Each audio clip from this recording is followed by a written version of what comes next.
বিহপুৰীয়া নগৰত ব্যাপক কেলেংকাৰী সংঘটিত হৈছে, ৰাজহুৱা ধন অপচয় হৈছে, কি ক'ব এই সন্দৰ্ভত?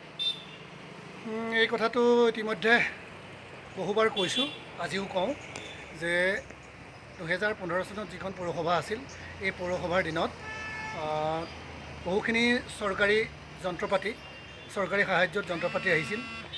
দিছপুৰে বহুখিনি আমাৰ বিহপুৰীয়া নগৰৰ কাৰণে, বিহপুৰীয়া ৰাইজৰ কাৰণে, বিহপুৰীয়া নগৰবাসীৰ কাৰণে দিছিল। শৌচালয় পৰিষ্কাৰ কৰা যন্ত্ৰকে ধৰি, পানী যোগান আঁচনিকে ধৰি, বহুখিনি জাবৰ নিষ্কাশন যন্ত্ৰকে ধৰি বহুখিনি দিছিল। সেই বস্তুবিলাক তেওঁলোকে ঠিকেই আনিলে, বহু লাখ টকা, প্ৰায় 34 লাখ টকাৰ সা সম্পত্তি দিছিল।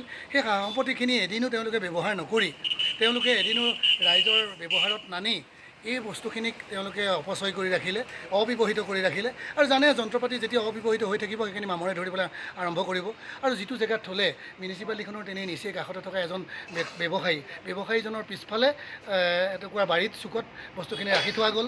কিয় তেওঁলোকে নিজৰ অফিচৰ সন্মুখৰ পৰা এইখিনি আঁতৰাই সেই সময়ৰ পৌৰসভাখনে আঁতৰাই ৰাখিলে, ৰাইজৰ চকুৰ দৃষ্টিৰ পৰা আঁতৰাই ৰাখিলে, সেইটো এটা ৰহস্যঘন হৈ থাকিল। কোন আছিলে তেতিয়া পৌৰপতি, কোন আছিলে তেতিয়া? 2015 চনত দীপক চৰকাৰ ডাঙৰীয়া আছিলে। দীপক চৰকাৰ ডাঙৰীয়াৰ নেতৃত্বত যিখন পাৰিষদ আছিলে, সেই পাৰিষদখনকো মই ক'ম, তেওঁলোকে আচলতে এই কথাখিনিক চেয়াৰমেনগৰাকীক কিয় বাধ্য নকৰালে যে এইখিনি ব্যৱহাৰ কৰিব লাগে। তেওঁলোকে খেতি নকৰি পেলাই এইখিনিক যেতিয়া আওকাণ কৰি ইয়াতে পেলাই থৈ দিলে এই ব্যৱসায়িক প্ৰতিষ্ঠানটোৰ পিছফালে, আৰু এইখিনি এতিয়া মামৰে ধৰিল, সেইখিনি অব্যৱহৃত হৈ থাকিল, যন্ত্ৰপাতি বিকল হৈ গ'ল, তাৰপিছত তাতে লতা বগাবলৈ আৰম্ভ কৰিলে। এনেকুৱা ধৰণে অপচয় হোৱাৰ কাৰণে ৰাইজেও খুব তিৰস্কাৰ গঞ্জনা কৰিছে।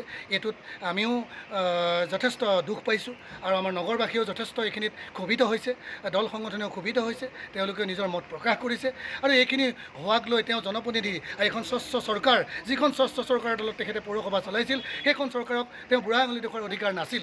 আৰু তেনে কৰি পেলাই আমাৰ এই স্বচ্ছ চৰকাৰখনক তেখেতে বদনাম কৰাৰ অধিকাৰ নাছিল। গতিকে ধিক্কাৰ দিছোঁ। আৰু এইটো লৈ পেলাই বৰ্তমানৰ চেয়াৰমেন যিগৰাকী আছে, বৰ্তমান যিখন পাৰিষদ আছে, পৌৰসভা বৰ্তমান চলি আছে, এই পৌৰসভাক কওঁ, এই যন্ত্ৰপাতিখিনিৰ ওপৰত এটা আইনীগত ব্যৱস্থা হ'ব লাগে। চৰকাৰী ধনৰ অপচয় ৰোধ কৰাৰ কাৰণে, নষ্ট কৰাৰ কাৰণে শাস্তিমূলক ব্যৱস্থা হ'ব লাগে। বিহপুৰীয়াই এই বিষয়টো লৈ পেলাই মুখ্যমন্ত্ৰীক কাগজ দিব, দৰকাৰ হ'লে যিকোনো তদন্তৰ কাৰণে আমি দাবী কৰিম। বিহপুৰীয়া নগৰত ব্যাপক কেলেংকাৰী সংঘটিত হৈছে, ৰাজহুৱা ধন অপচয় হৈছে, কি ক'ব এই সন্দৰ্ভত? এই কথাটো ইতিমধ্যে বহুবাৰ কৈছোঁ, আজিও কওঁ যে 2015 চনত যিখন পৌৰসভা আছিল, এই পৌৰসভাৰ দিনত বহুখিনি চৰকাৰী যন্ত্ৰপাতি, চৰকাৰী সাহায্যত যন্ত্ৰপাতি আহিছিল। দিছপুৰে বহুখিনি আমাৰ বিহপুৰীয়া নগৰৰ কাৰণে, বিহপুৰীয়া ৰাইজৰ কাৰণে, বিহপুৰীয়া নগৰবাসীৰ কাৰণে দিছিল। শৌচালয় পৰিষ্কাৰ কৰা যন্ত্ৰকে ধৰি, পানী যোগান আঁচনিকে ধৰি, বহুখিনি জাবৰ নিষ্কাশন যন্ত্ৰকে ধৰি বহুখিনি দিছিল। সেই বস্তুবিলাক তেওঁলোকে ঠিকেই আনিলে, বহু লাখ টকা, প্ৰায় 34 লাখ টকাৰ সা সম্পত্তি দিছিল। সেই সা সম্পত্তিখিনি এদিনো তেওঁলোকে ব্যৱহাৰ নকৰি, তেওঁলোকে এদিনো ৰাইজৰ ব্যৱহাৰত নানি এই বস্তুখিনিক তেওঁলোকে অপচয় কৰি ৰাখিলে, অব্যৱহৃত কৰি ৰাখিলে। আৰু জানে যন্ত্ৰপাতি যেতিয়া অব্যৱহৃত হৈ থাকিব, সেইখিনি মামৰে ধৰিবলৈ আৰম্ভ কৰিব। আৰু যিটো জেগাত থ'লে মিউনিচিপালিটিখনৰ তেনেই নিচেই কাষতে থকা এজন ব্যৱসায়ীজনৰ পিছফালে এটুকুৰা বাৰীত চুকত বস্তুখিনি ৰাখি থোৱা গ'ল।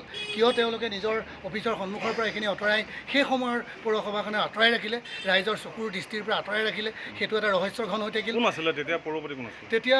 2015 চনত দীপক চৰকাৰ ডাঙৰীয়া আছিলে। দীপক চৰকাৰ ডাঙৰীয়াৰ নেতৃত্বত যিখন পাৰিষদ আছিলে, সেই পাৰিষদখনকো মই ক'ম, তেওঁলোকে আচলতে এই কথাখিনিক চেয়াৰমেনগৰাকীক কিয় বাধ্য নকৰালে যে এইখিনি ব্যৱহাৰ কৰিব লাগে। তেওঁলোকে খেতি নকৰি পেলাই এইখিনিক যেতিয়া আওকাণ কৰি ইয়াতে পেলাই থৈ দিলে এই ব্যৱসায়িক প্ৰতিষ্ঠানটোৰ পিছফালে, আৰু এইখিনি এতিয়া মামৰে ধৰিল, সেইখিনি অব্যৱহৃত হৈ থাকিল, যন্ত্ৰপাতি বিকল হৈ গ'ল, তাৰপিছত তাতে লতা বগাবলৈ আৰম্ভ কৰিলে। এনেকুৱা ধৰণে অপচয় হোৱাৰ কাৰণে ৰাইজেও খুব তিৰস্কাৰ গঞ্জনা কৰিছে। এইটোত আমিও যথেষ্ট দুখ পাইছোঁ, আৰু আমাৰ নগৰবাসীয়েও যথেষ্ট এইখিনিত ক্ষোভিত হৈছে, দল সংগঠনেও ক্ষোভিত হৈছে, তেওঁলোকে নিজৰ মত প্ৰকাশ কৰিছে। আৰু এইখিনি হোৱাক লৈ তেওঁ জনপ্ৰতিনিধি, এখন স্বচ্ছ চৰকাৰ, যিখন স্বচ্ছ চৰকাৰৰ দলত তেখেতে পৌৰসভা চলাইছিল, সেইখন চৰকাৰক তেওঁ বুঢ়া আঙুলি দেখুৱাৰ অধিকাৰ নাছিল।